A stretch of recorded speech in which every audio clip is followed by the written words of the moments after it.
Amigas y amigos, muy buenas tardes. Bienvenidos al programa Un Pueblo que Camina. Este es un espacio radial de los movimientos laicales de la Diócesis de La Tacunga, donde se comparten reflexiones, motivaciones y el estudio del catecismo de la Iglesia Católica. Se transmite todos los sábados a partir de las 18 horas a través de Radio La Tacunga y por las redes sociales, bajo la conducción de su amigo y servidor Juan Zorrilla. Hoy tenemos la presencia de Jennifer Lavallen Cruz, quien es vocera del Santuario Nacional Santa Narcisa de Jesús de el Cantón Nobol, con quien vamos a tratar el tema Creo en Dios, en sus numerales 199, 228 a 231. Expresamos asimismo nuestro agradecimiento al señor obispo Monseñor Giovanni Paz, al padre Guido Mise y a Radio La Tacunga, que hacen posible este programa. Jennifer, bienvenida al programa Un Pueblo que Camina. Hola, ¿qué tal? Un gusto saludarles, Juan. Un saludo muy especial desde Nobol, como usted decía, en la provincia del Guayas. Este cantón, pues, que tiene el renombre gracias a una santa ecuatoriana, Narcisa de Jesús Martillo Morán. Como bien lo decía, pues, estamos aquí conectados a través de la tecnología y es una alegría de verdad tener este enlace justo acercándonos a las fiestas de nuestra querida Santa Narcisa. Muy bien, gracias. Es un gusto, es un honor tener a una vocera del Santuario de Santa Narcisa. Bien, el tema que vamos a tratar hoy día es Creo en Dios. Pero vamos primero a conocer un poco más a nuestra invitada y el lugar desde donde está transmitiendo. ¿Quién es Jennifer Viviana Lavallen Cruz? Por favor, háganos conocer su testimonio de vida. Bueno, pues soy madre, esposa, soy colaboradora, ¿no?, de este santuario y lo menciono todo junto porque realmente pues todo está relacionado, ¿no? Mi vida desde la infancia, la adolescencia siempre ha estado relacionada con Santa Narcisa de Jesús porque pues soy de acá de Nobol y estudié también en el colegio que lleva el nombre de Narcisa de Jesús y bueno, más adelante pues tuve la oportunidad de ingresar acá a colaborar en este santuario. Entonces todo esto ha ido gestándose también, ¿no? Y también mi vida familiar, también mi madre, mis hermanos, todos son de acá y obviamente pues también formé mi hogar, mi esposo y mi hijita que están conmigo, ¿no? Entonces eso, pues me gusta mucho, siempre he estado pues muy vinculada a estos temas de iglesia, de obviamente la cuestión en el colegio, por ejemplo, hace un tiempo tuve la oportunidad de trabajar como docente en el área de religión también, y acá pues también el trabajo que se ha ido dando primero pues como asistente del padre rector y luego ya también por añadidura también ha venido todo este tema de ser vocera del santuario, ¿no? Que es como yo siempre digo, es un título no oficial, es un cargo no oficial, pero que en la práctica lo hago y lo hago con mucho gusto, ¿no? A mí me gusta mucho este tema del pues, conversar, hablar, compartir un poco quién fue Santa Narcisa de Jesús y entonces pues es lo que he venido haciendo durante estos años, también con los medios de comunicación, pero también con los grupos de parroquias, de instituciones educativas que visitan el santuario y que quieren pues conocer un poco más sobre nuestra santa. Gracias, perfecto. Cuéntenos algo de Santa Narcisa de Jesús, por favor.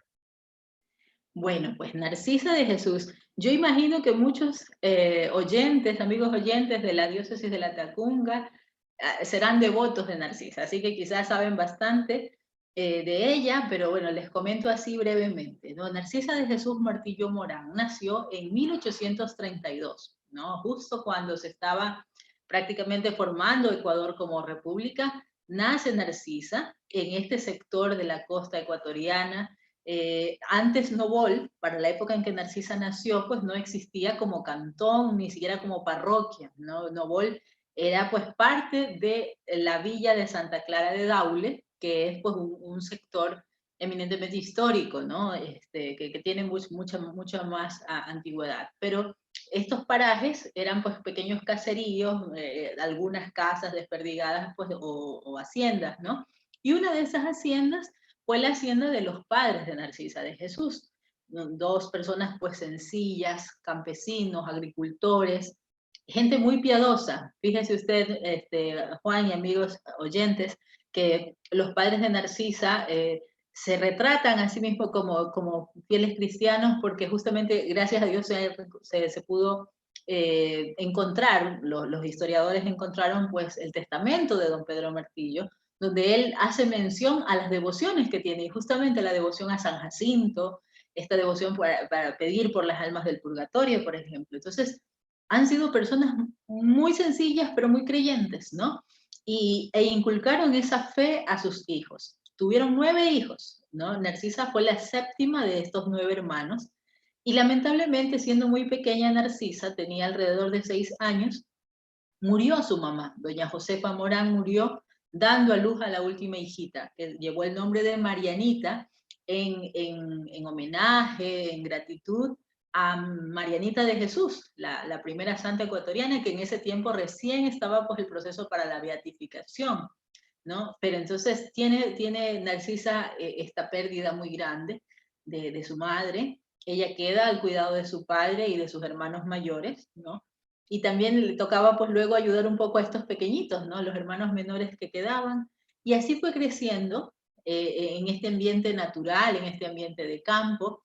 Veo en el fondo de su pantalla está justamente el río Daule. Una hermosa postal del santuario que está de fondo, y del otro lado pues está el río Daule. Este río Daule que significa mucho para el comercio, para la agricultura, para todo esto de todo este sector de Daule. Y también en esos tiempos era un medio de transporte, porque justamente Narcisa se movilizaba en canoa hacia Daule para participar de la Santa Misa, y así es como ella va descubriendo desde muy temprana edad este deseo de imitar a Cristo, de unirse a Cristo a través de los sacramentos, cuando recibe ya por fin su primera comunión en el templo del Señor de los Milagros de Daule. Entonces así va creciendo y va logrando, a pesar de la pérdida de su mamá, que seguramente fue muy dura, pues mantener alegría en su corazón, ¿no?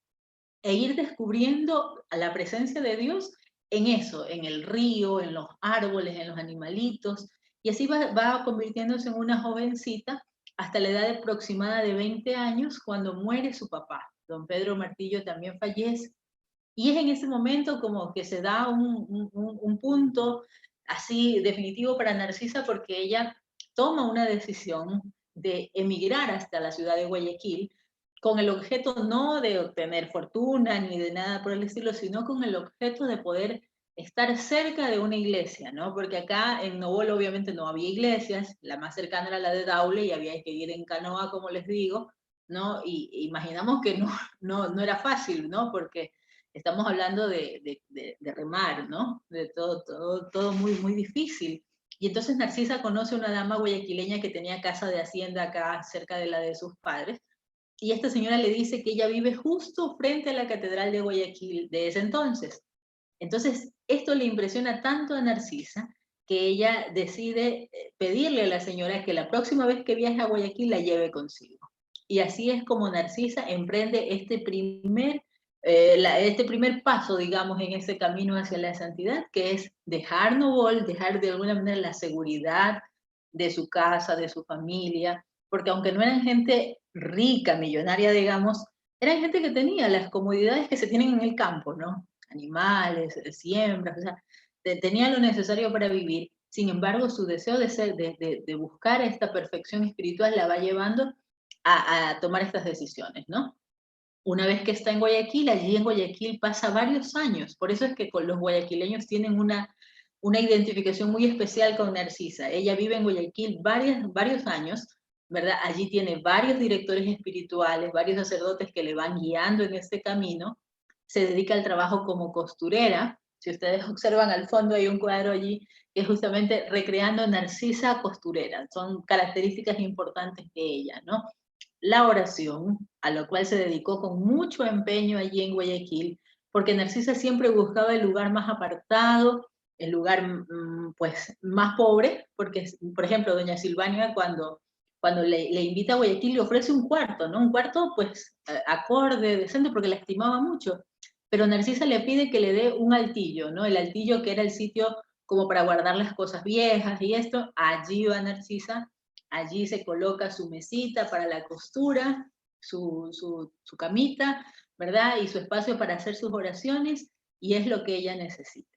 Como les decía, allí vive varios años dedicada al trabajo, a la oración y a la penitencia. Y también a la ayuda a los demás, porque durante esos años ella ayudaba de lo que obtenía como costurera a mujeres que tenían sus hijos y estaban pues abandonadas por sus esposos y no tenían cómo alimentar a sus hijos. Narcisa cada día preparaba unas 5 ollitas para estas mujeres. No, son signos muy sencillos que nos hablan mucho de cómo Narcisa fue edificando este camino hacia la santidad desde la sencillez de su vida, ¿no? Otro punto que siempre destaco es esta amistad que tuvo con Mercedes de Jesús Molina y Ayala, que es pues beata también de la iglesia, ¿verdad? Y que fue amiga de Narcisa, que vivieron juntas en la misma casa llegado el momento, ¿no? Por estos designios de Dios fueron dándose, tuvieron el mismo director espiritual, el padre Amadeo Millán de la Cuadra, y sin embargo, a pesar de que fueron amigas, de que tuvieron todas estas similitudes, optaron por caminos distintos, ¿no? Yo siempre destaco este tema porque, sobre todo a los jóvenes, siempre les digo, ¿no? Ser amigos no quiere decir hacer lo que el otro hace así a ciegas, ¿no? Hay que saber elegir y hay que saber también tomar decisiones, ¿no?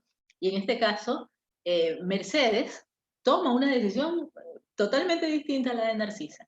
Mercedita se hace religiosa, Merceditas primero va al oriente a evangelizar a los hermanos allá, que fue una cosa realmente histórica, heroica, diría yo, que quizás no se ha profundizado mucho en toda esta valentía de Mercedes de Jesús Molina. Y luego va a Riobamba, si no estoy equivocada, va a Riobamba y allí funda ya a las religiosas marianitas. Entonces imagínense ustedes cómo toma unos caminos muy distintos como religiosa y Narcisa se queda como laica. Así que justamente ahora que dicen pues que son los movimientos laicales que están en este programa Un Pueblo que Camina, miren, ahí tenemos un valioso ejemplo de Narcisa. Les comento además que Narcisa tuvo eh, la propuesta para ser religiosa. Ella viajó a Cuenca acompañando al padre Amadeo Millán, que estaba muy enfermo de tuberculosis, y estando allí en Cuenca, pues el padre Amadeo fallece a pesar de todos los cuidados que le dio a Narcisa, y Narcisa va a visitar a una amiga muy querida, que era de Guayaquil, obviamente, y que estaba en el convento del Carmen de la Asunción de Cuenca, y allí conoce incluso al obispo, me parece que es el obispo Esteves de Toral, y él le invita a que se quede en el convento como religiosa, pero Narcisa con toda delicadeza rehusó la propuesta porque ella sentía que lo suyo era ser laica, ¿no? Seguir como costurera, seguir dedicada a la oración y seguir haciendo todo esto que iba haciendo su programa de vida espiritual desde su perspectiva de laica, ¿no? Entonces así vuelve a Guayaquil y estando en Guayaquil sin director espiritual conoce al padre Fray Pedro Gual, que era un franciscano que estaba de paso por la ciudad de Guayaquil en aquel entonces, y ella conversa con él, le cuenta todo su deseo de seguir avanzando en este camino de la santidad, y el padre Pedro Gual es el que le invita, si quieres ser santa, anda a Lima, porque él residía en Lima, ¿verdad? En el convento de los descalzos en Lima, y entonces obviamente era la única forma de dirigirla, porque no habían estas tecnologías que tenemos ahora, y entonces pues Narcisa toma esta decisión radical, que realmente también pienso que es admirable, porque ella siendo una campesina, una mujer sencilla, sin mayores conocimientos, se aventura a irse a otro país, donde no la conocían ni ella conocía a nadie, solo con esta promesa o esta idea del padre que le ofrece un hospedaje en un convento. Y eso también es paradójico porque a pesar de que ella no fue religiosa, Narcisa va a pasar los últimos meses de su vida en un convento, ¿no? Y allí va Narcisa, así mismo con su pequeño atado de ropa, dejando todo, absolutamente todo, viaja hasta Lima y allí llega al convento del Patrocinio de las Hermanas Dominicanas. Y allí va a pasar estos meses, estos últimos meses de su vida. Para el año 1869, justamente por el mes de septiembre, ella tiene una visión de la Virgen María. Se presenta a la Virgen y le dice, como es la Virgen de la Merced, que le pida una gracia, una merced, lo que ella desee. Y Narcisa le pide la gracia de ir pronto al cielo, ¿no? Que era su mayor deseo, ver a Jesús, de estar ya en la presencia de él. Y la biografía nos dice que desde esa fecha ella comienza a enfermarse, a tener altas fiebres que pues irremediablemente la van conduciendo, aunque los doctores que la examinaban la encontraban robusta, la encontraban pues aparentemente bien, su cuerpo sí se iba debilitando. Y el 8 de diciembre de 1869, ella participó de la fiesta de la Virgen junto a las religiosas del convento, pero ella les dijo que iba a emprender un viaje muy largo.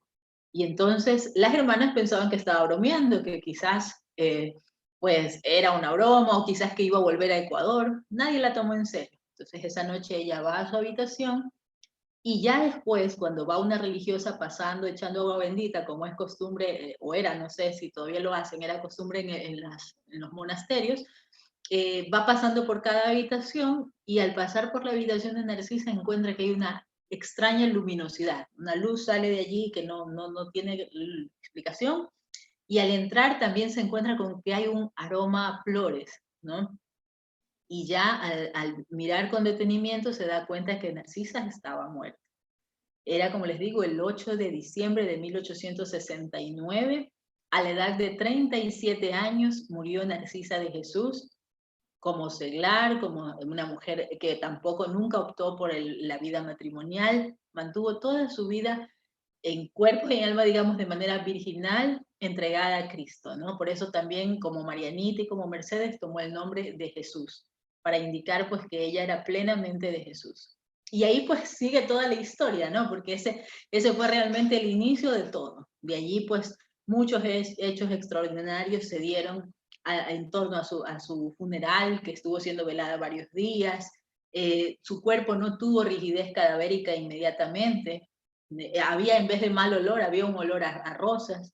Y hubo milagros que lastimosamente no sirvieron para el proceso de canonización porque no se los documentó debidamente, pero hubo muchos hechos, como el caso de una niña que tenía un tumor en el cuello y que este tumor, la mamá la lleva al funeral y pasa la mano de Narcisa sobre el cuello de la niña y al poco tiempo pues desaparece el tumor. Entonces todo esto provocó pues una expansión, por así decirlo, de la curiosidad, antes que nada de la curiosidad de los limeños, que comenzaron a ir al velatorio, ¿no? Hasta que las autoridades de Lima pues dijeron que ya no se podía seguir manteniendo el cuerpo así y le dieron cristiana sepultura allí mismo en el convento. Entonces, aparentemente ahí terminaba la historia y pasaron 85 años, hasta 1955, 87, perdón, hasta 1955, en que un sobrino nieto de Narcisa de acá de Ecuador decide hacer los trámites para repatriar el cuerpo. Y entonces ahí nuevamente se reaviva pues todo este fervor. Acá en Guayaquil pues mucha gente que ya estaba muy viejita, obviamente las que la conocieron, y ya otros solo habían escuchado de sus padres, de sus abuelos, hablar de Narcisa, pues se reavivó toda esta devoción y se traslada el cuerpo hasta Ecuador. Primero está en Guayaquil, en la iglesia San José, que es cerca del malecón de Guayaquil, y finalmente en 1972 vuelve a Nobol, a su tierra natal, y después de estar unos 17 años en lo que es actualmente un museo de Santa Narcisa junto al santuario, ya se traslada el cuerpo desde ese lugar hasta debajo de la mesa del altar del santuario, que es donde está de manera definitiva. Entonces, una síntesis de la historia de Narcisa, pero ciertamente hay mucho más que contar, pero es un poco para conocer, ¿no? Una vida sencilla, aparentemente muy simple, de hecho, ¿no? Pero que sin embargo, como bien sabemos, pues es en esa humildad en la que el Señor se complace y a quienes exalta, ¿no? Y es lo que nos ha mostrado Narcisa de Jesús. Perfecto, muchas gracias.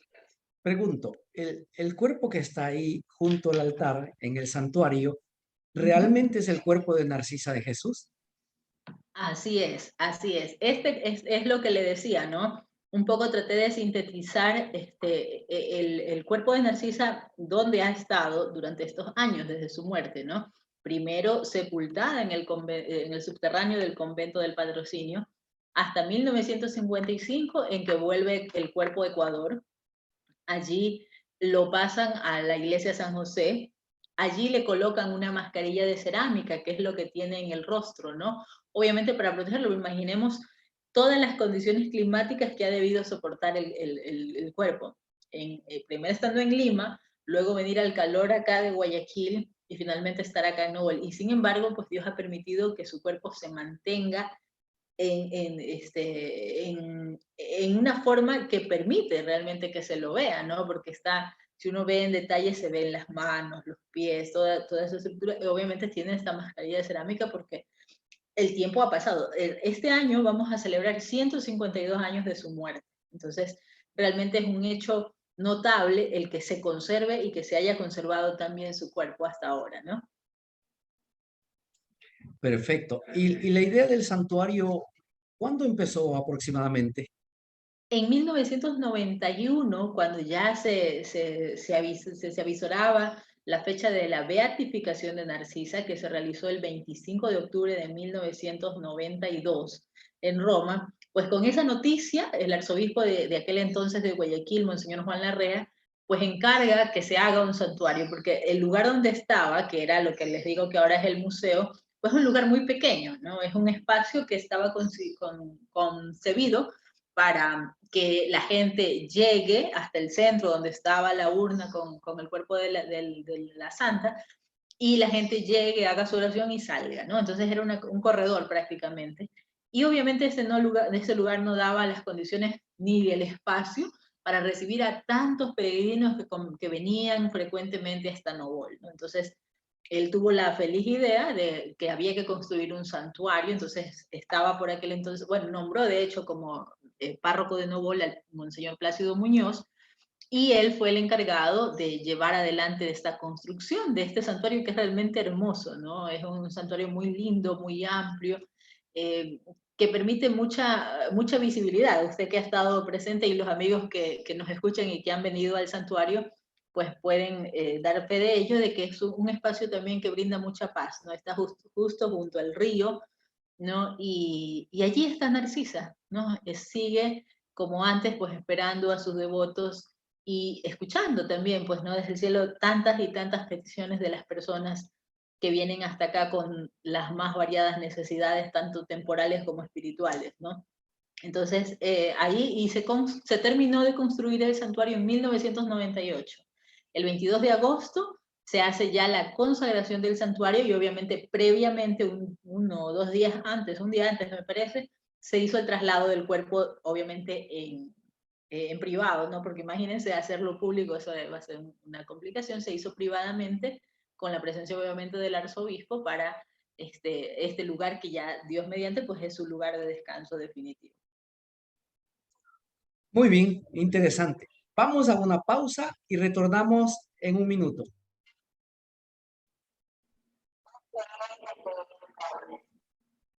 Continuamos con el programa Un Pueblo que Camina.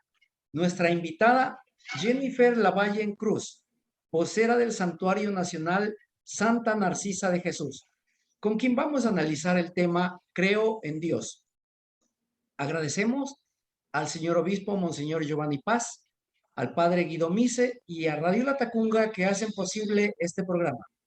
Jennifer, ¿puede comentarnos qué actividades se están realizando en estos días por la fiesta de Santa Narcisa de Jesús? Claro que sí, estamos justamente dentro de la novena por los 152 años de la muerte de Santa Narcisa de Jesús. Sabemos pues que a los santos les celebramos siempre el día en que mueren, ¿no? Que es el día en que nacen a la vida eterna. Entonces Narcisa murió, como les había dicho, el 8 de diciembre. Sin embargo, como esta es una solemnidad de toda la iglesia, pues de la Inmaculada Concepción de la Virgen María, entonces, cuando ya se realiza la canonización de Narcisa, se instituye como su fiesta litúrgica el día 9 de diciembre. Entonces, Estamos en la novena que arrancó el pasado 29 de noviembre y que se extenderá hasta el 9 de diciembre. Entonces, durante estos días tenemos pues las misas habituales, pero también tenemos la Eucaristía de la noche. Normalmente el santuario solo abre durante el día, no solo está abierto durante el día, pero para la novena siempre está abierto en la noche. Tenemos la Eucaristía a las 7:30 de la noche y el día 8 y 9 pues habrán misas como domingo, no muchas misas porque imaginamos pues y esperamos una presencia pues considerable de peregrinos, ¿no? También el domingo 5, este domingo 5 mañana domingo 5 de diciembre, tendremos la presencia de Monseñor Andrés Carrascosa, el nuncio apostólico en el Ecuador, que estará pues con Monseñor Luis Cabrera, que es el arzobispo de la Arquidiócesis de Guayaquil, para celebrar esta Eucaristía muy solemne, pues en domingo justamente, de la novena de Santa Narcisa. Y así, como les digo, pues seguimos durante estos días con instituciones, sí, más que todo instituciones, porque ahora con este tema de la pandemia, pues no tenemos colegios que se solía tener también invitados, ¿no? Y el día 9 de diciembre, pues habrá también espectáculo de luces, fuegos pirotécnicos, aquí en el malecón junto al santuario. Así que están cordialmente invitados quienes puedan hacer el viaje pues hasta Novol para que participen de estas celebraciones, y quienes no puedan viajar, no puedan hacerlo también por el tema que estamos viviendo de la pandemia, pueden seguirnos a través de la señal de Facebook, Santuario Narcisa de Jesús Oficial, que es nuestra página, en la que se transmitirá todas las noches, desde el 29 de noviembre se ha venido transmitiendo la misa de novena, para que también se unan a esta celebración. Perfecto, gracias. Yo he asistido a varias misas, especialmente los fines de semana, y siempre he visto que está llena, el santuario está lleno el momento de la misa, inclusive hay personas paradas. Pregunto, ¿la gente que llega a las misas es gente de la misma localidad o llega de todas partes del país? No, no, no, no, no. El santuario es un sitio de peregrinación. Yo, bueno, no visito mucho otras ciudades y otros, pero ciertamente este santuario es uno de los santuarios más visitados del país. Y a diferencia de otros que quizás es muy focalizado, ¿no? En fechas concretas, en el santuario siempre tenemos peregrinos, ¿no?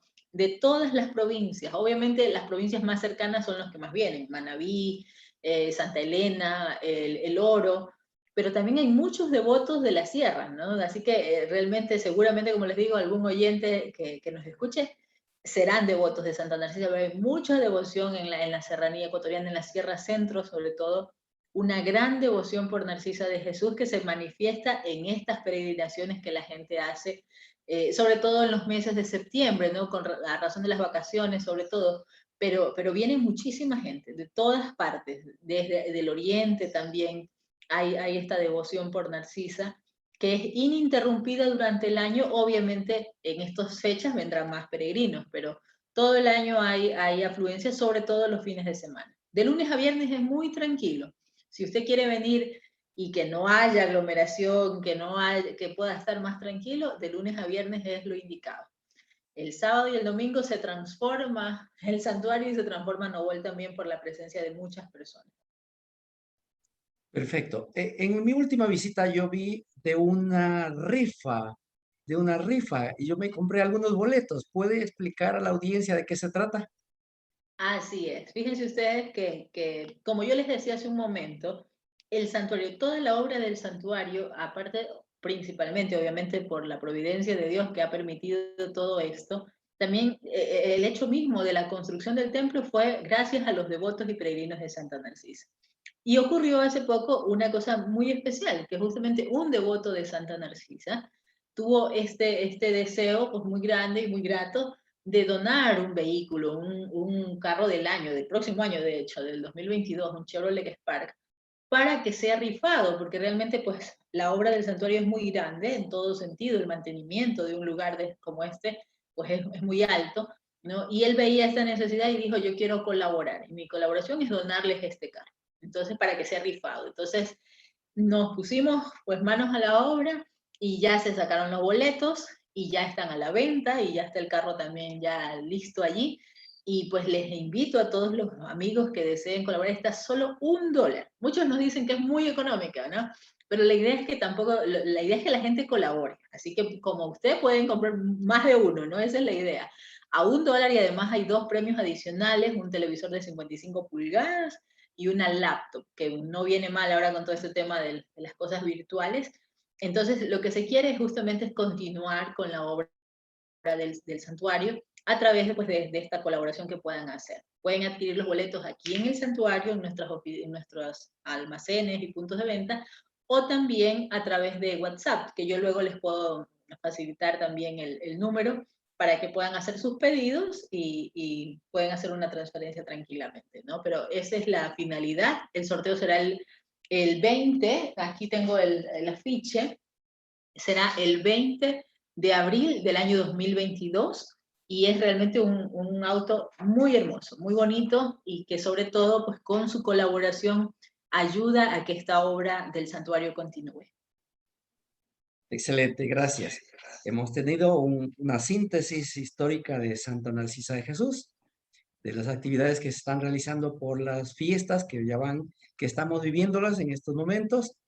Y ahora sí, vamos al tema del día. Creo en Dios.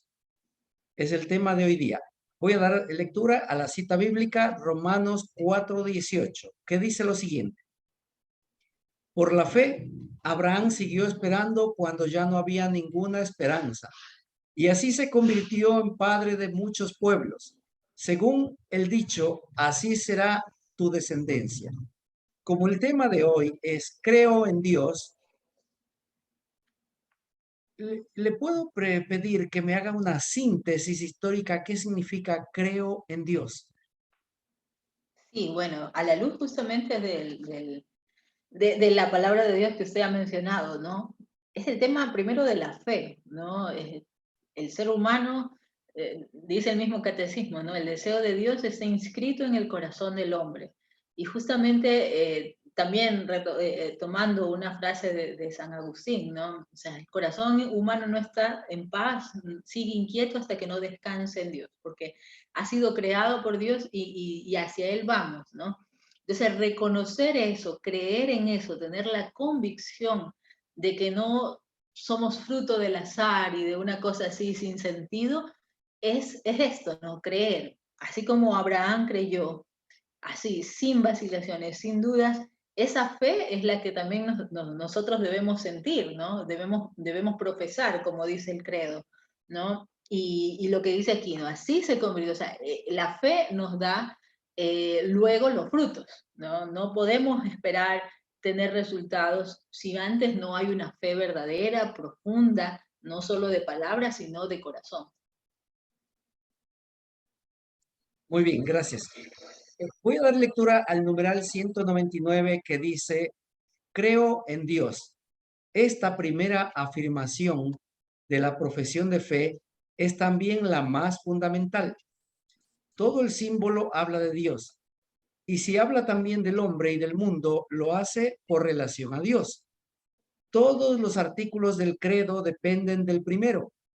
Así como los mandamientos son explicitaciones del primero, los demás artículos nos hacen conocer mejor a Dios tal como se reveló progresivamente a los hombres. Con razón, los fieles confiesan que lo más importante de todo es creer en Dios. ¿Alguna explicación adicional que nos quiera hacer a este numeral? Sí, bueno, el numeral realmente es tan bien dicho que parecería que no hay nada más que agregar, solo afirmar y reafirmar esto, ¿no? Y miren lo que dice, justamente, es lo primero, con eso empezamos siempre el símbolo de los apóstoles y también el credo niceno-constantinopolitano, es así, o sea, creer en un solo Dios, creer que Dios existe, que Dios actúa, que Dios está presente, es lo que también da sentido, como decía hace un momento, a la vida humana, ¿no? Porque el amor que sentimos humanamente, los afectos que sentimos humanamente son ese reflejo un poco pálido a veces del amor principal que es Dios, la fuente principal que es Dios. Entonces, esa adhesión personal que cada uno debe tener y que va desarrollando y que obviamente cada día se debería ir perfeccionando, es lo que da sentido también a la existencia humana, ¿no? Y lo que dice acá al inicio, ¿no? Del numeral, todo habla de él, y si habla del hombre y del mundo es por relación a él. Nosotros no somos los que de alguna manera damos sentido a nada, más bien es Dios quien da sentido a nuestra existencia, da sentido a la historia humana y obviamente así seguirá siendo, ¿no? En este caso, dice, con razón los fieles confiesan que lo más importante de todo es creer en Dios, ¿no? Y eso es muy cierto, ¿no? Luego se irá desarrollando con más amplitud los numerales, ¿no? Pero básicamente es eso, reconocer que hay un Dios, que hay un único Dios, ¿no? Y darle a Él el lugar que le corresponde, ¿no? No quizás condicionar la fe, ¿no?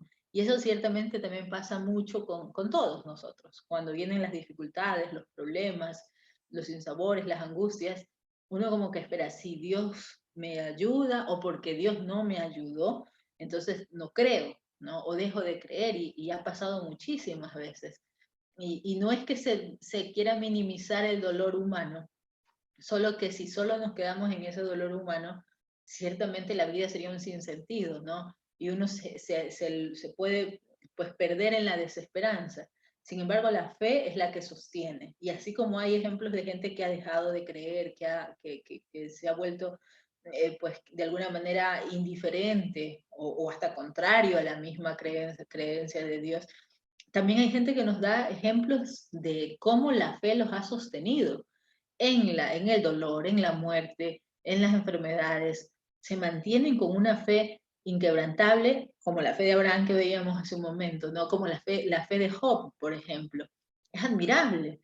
Después de haber tenido todo, perderlo todo y aún así seguir creyendo, de eso se trata, ¿no? Más allá de solo confesarlo, solo decirlo de boca, por así decirlo, es importante hacerlo vida cuando las situaciones no se ponen tan buenas, ¿no? Y es más fácil renegar y decir que no, entonces no existe Dios. Eso es más fácil, pero ¿a dónde nos lleva? Nos lleva hacia la desesperanza, ¿no? Y ahí ese no tener sentido a la vida, pues simplemente va acabándonos, aunque sigamos vivos, ¿no? Y pienso que eso es lo importante y por eso se hace tanto énfasis en el catecismo, en que esto es lo fundamental. Perfecto. Una pregunta, si alguien dice, bueno, yo creo en Dios, ¿estoy obligado a algo solo por creer? O sea, más que obligarse, yo creo que el creer en Dios, como les decía hace un momento, ¿no? Es una adhesión, una decisión personal. Que si bien uno puede decir, están los mandamientos que me obligan a esto, a lo de acá, a lo de acá, a lo de acá. Me obligan, sí. Pero ya cuando se trata de encontrar el sentido a ese amor y que ese amor da sentido a todo, más que obligarse, es un darse espontáneo. O sea, el cristiano, el creyente, va entendiendo que hacer todas esas cosas, más que una obligación, es eso que nace desde dentro para hacerlo y que a la final hace feliz a la persona, ¿no? Le realiza, le da plenitud. Porque sentir siempre como un peso, como una obligación, a mi criterio personal, ¿no? Es quizás sentirnos agobiados, ¿no? Sentirnos como si alguien nos estuviera dictando algo que hay que hacer, a lo que me tengo que someter. Y más bien, Jesús mismo decía, ¿no? Mi yugo es suave y mi carga ligera, o sea, es llevadero, pero si lo aceptamos, lo asumimos de esa manera.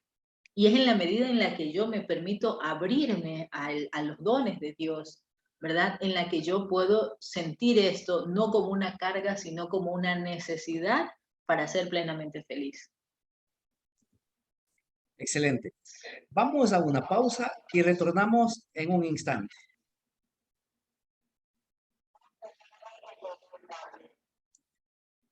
Continuamos con el programa Un Pueblo que Camina.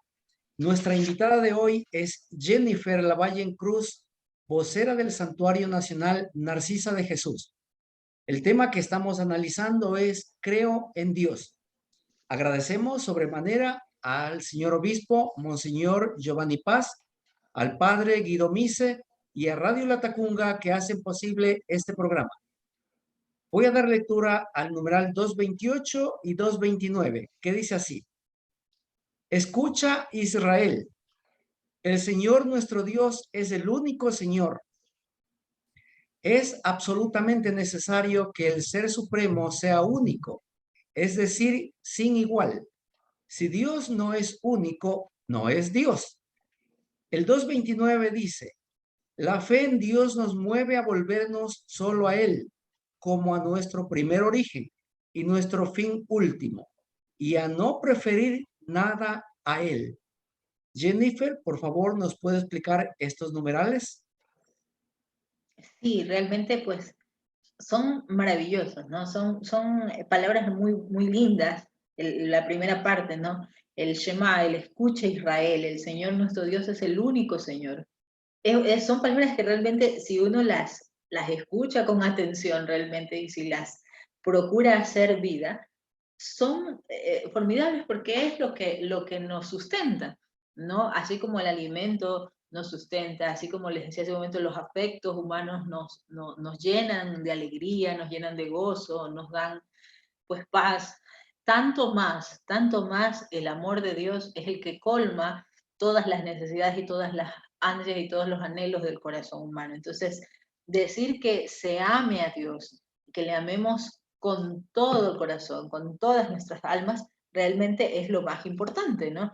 Y luego dice, pues, esta fe en Dios, en que Él existe, nos debe motivar a volvernos a Él como nuestro primer origen y nuestro fin último, es decir, hacia allá vamos, hacia Él vamos, y si realmente nuestro deseo es algún día pues ir a su encuentro, poder contemplarle, entonces allí viene toda esta otra cadena, estos otros pasos que hay que dar con relación al prójimo, con relación a las demás personas, pero principalmente es eso, ¿no? De cara a Dios. ¿Quién soy yo frente a Dios? ¿No? Hay siempre, alguna vez he escuchado una reflexión que decía, no, nunca es entre tú y las personas, es entre tú y Dios, porque en definitiva nuestro trato con la gente, afectos u odios o todo lo relacionado con lo que podamos hacer hacia el prójimo, es lo que luego también es parte de aquello con lo que vamos a presentarnos ante Dios, ¿no? Y es lo que son esas personas a las que Él nos va poniendo para que vayamos caminando y vayamos avanzando en dirección a Él, no en dirección opuesta, ¿no? Entonces, me parece muy importante. Yo sí quería compartirles unas frasecitas de un texto que fue tomado del libro Sabiduría de un Pobre, del padre Eloy Leclerc, ¿no? San Francisco, se llama La Sabiduría de un Pobre, ¿no? Inspirado justamente en San Francisco de Asís. Y hay un fragmento en el que se narra que él en San Francisco iba justamente con el hermano León. No sé si ustedes lo habrán escuchado, pero a mí este texto realmente me parece formidable porque dice, hablando de la pureza del corazón, ¿no? De la santidad. Y justamente, obviamente el hermano León iba un poco triste pensando en que a la final pues nunca podemos ser totalmente puros y si no podemos ser puros pues cómo vemos a Dios, ¿no? Entonces, lo que San Francisco le dice es muy lindo porque dice, vuelve tu mirada a Dios, admírale, alégrate de lo que Él es, Él, todo santidad. Dale gracias por Él mismo. Eso mismo es tener puro el corazón, ¿no? El de corazón puro es el que no cesa de adorar al Señor vivo y verdadero. Un corazón, si está, un corazón así está a la vez despojado y colmado. Y esto lo digo justamente por estos artículos, ¿no? Estos numerales, perdón.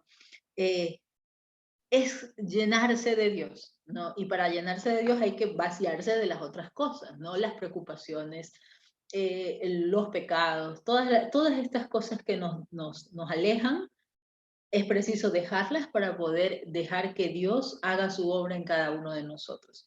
Y Él se complace justamente en hacer su obra, en hacer su voluntad en nuestra vida, ¿no? Entonces, eso les quería comentar, porque realmente me pareció muy bonito. Otro fragmento dice, contemplar la gloria de Dios, descubrir que Él es Dios, eternamente Dios, más allá de lo que somos o podamos llegar a ser, gozarse totalmente de lo que Él es. Es la exigencia más profunda del amor que el Espíritu del Señor no cesa de derramar en nuestros corazones, y eso es tener un corazón puro. Excelente. Voy a dar lectura al numeral 230 y 231. El 230 dice así: Dios, al revelarse, sigue siendo misterio inefable. Si lo comprendieras, no sería Dios. El 231 dice: el Dios de nuestra fe se ha revelado como Él, que es. Se ha dado a conocer como rico en amor y fidelidad. Su ser mismo es verdad y amor. Por favor, una explicación adicional. Sí, realmente esto es lo maravilloso de Dios, ¿no? Que en su grandeza, en lo infinito que es Él, ha permitido, y él se ha permitido de alguna manera hacerse asequible a nosotros, hacer que podamos, con nuestra poca inteligencia, nuestra poca capacidad, comprender siquiera un poco de su grandeza, y con base en eso que podamos comprender, ver, amarle, ¿no? Y a la vez unirnos a Él. Por ejemplo, lo que decíamos hace un rato, ¿no? La creación de Dios que manifiesta obviamente su grandeza, ¿no? Las personas con las que vamos caminando en esta vida son también ese reflejo de su bondad y de su amor.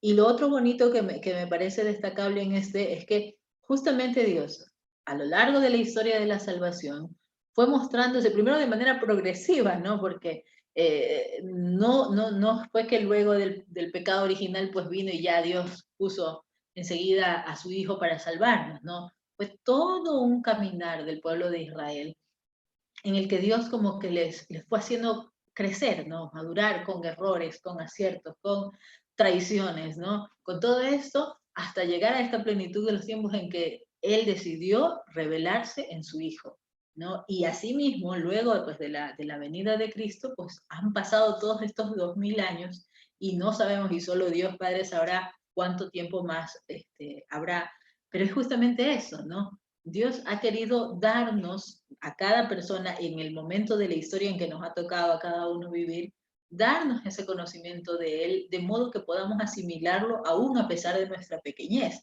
sin dejar su grandeza, que es lo más importante, ¿no? Porque lo que dice me parece súper interesante, ¿no? Si lo comprendieras, no sería Dios. Es decir, nadie puede jactarse, ni los más eruditos, ni los más entendidos en nada de estas cuestiones puede decir, o en teología puede decir, ya conozco todo, ya sé todo de Dios, no, absolutamente. Mientras más lo conocemos, más nos queda por saber de Él y más debemos ser conscientes de eso, ¿no? Porque no nos puede embriagar el conocimiento o lo que sea, simplemente es agradecer y compartir eso que podamos haber aprendido con los demás. Porque ¿de qué sirve aprender todo eso o tener todos esos conocimientos si no los compartimos tampoco, ¿no?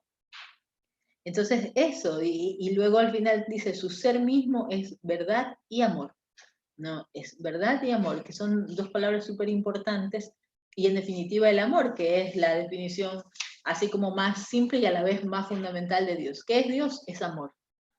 Es amor, y es en ese amor en el cual Él se mueve, Él actúa y Él seguirá haciendo las cosas, ¿no?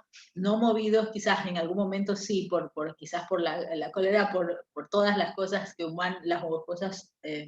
los seres humanos hacemos, ¿no? Sin embargo, a Él le puede el amor, y eso no debe decirnos a nosotros, hagamos lo que quiera porque el Señor es amor, porque tampoco se trata de eso, ¿no? Se trata de que sí, es rico en amor y en misericordia, pero también es muy justo, ¿no? Entonces, de corazón, o sea, Él ve en nuestros corazones y Él sabrá realmente en su momento cómo será nuestro juicio, ¿no? O sea, que así que no se trata tampoco de decir, ay, Él es bueno, Dios es bueno y es amor, y así que sigamos como estamos, porque tampoco es eso, ¿no?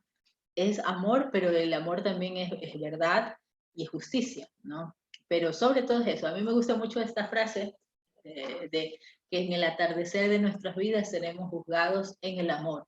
Y me quedo con eso porque ciertamente eso es esperanza, es consuelo en que al final es la rectitud de corazón la que el Señor ve.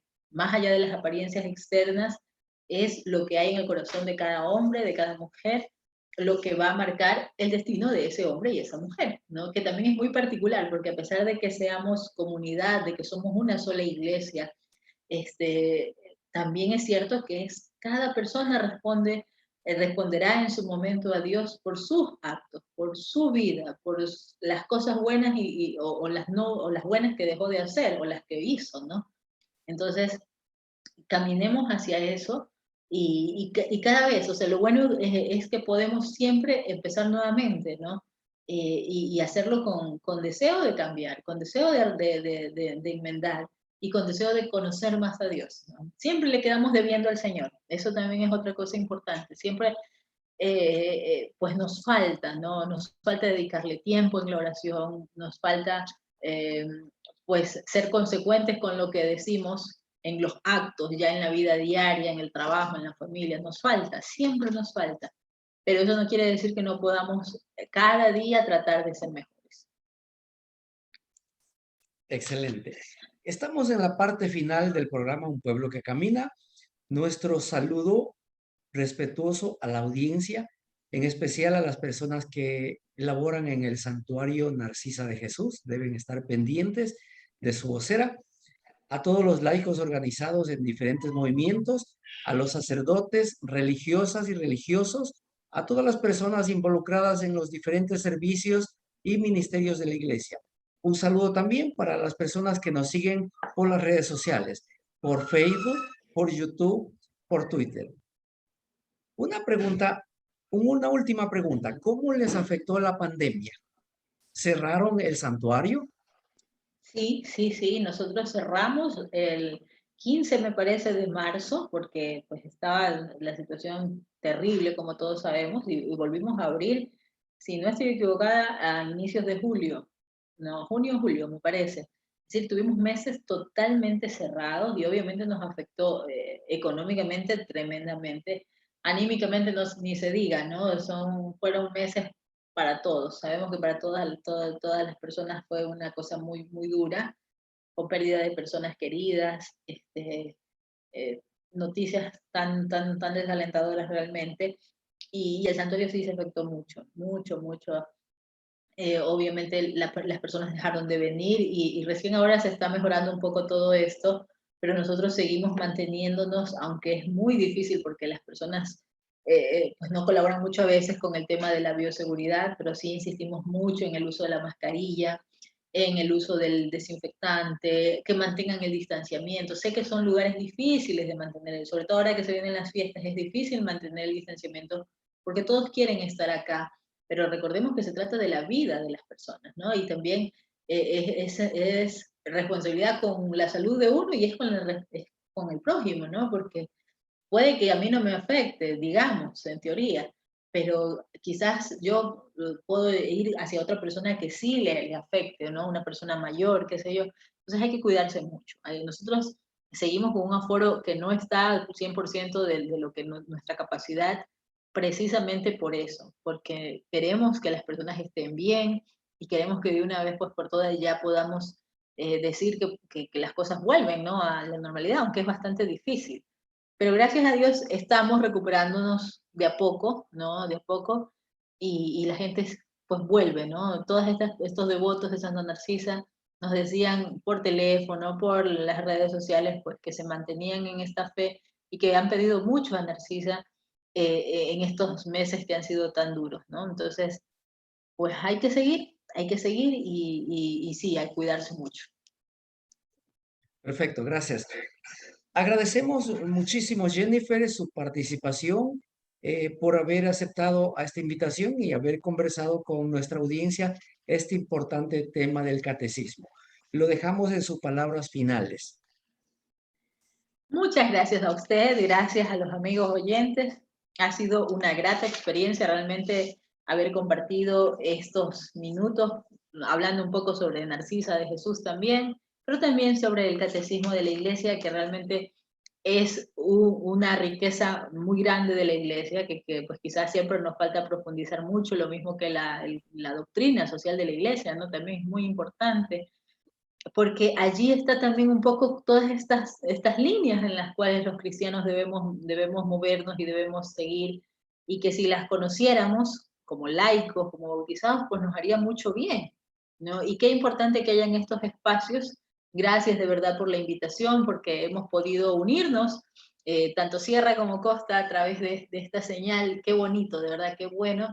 Y qué mejor que en estos días festivos para nosotros. Les enviamos un saludo muy especial. Saludos también del padre rector del santuario de aquí de Santa Narcisa de Jesús, el padre Stanley Enríquez, que también pues me encarga saludarles mucho, y les esperamos. Siempre, como siempre decimos, pues el santuario les espera con precaución, con bioseguridad, pero también con mucho afecto. Que Santa Narcisa sigue intercediendo por su pueblo, por los ecuatorianos, y que cese pues la violencia y que cese todo este tema de la pandemia de una vez por todas, y que podamos caminar pues en paz. Gracias, que Dios les bendiga, y un saludo muy especial desde el santuario de Santa Narcisa de Jesús. Muchísimas gracias. Esta fue una transmisión del programa Un Pueblo que Camina. Nos veremos la próxima semana con un nuevo tema y un nuevo invitado. Muchísimas gracias.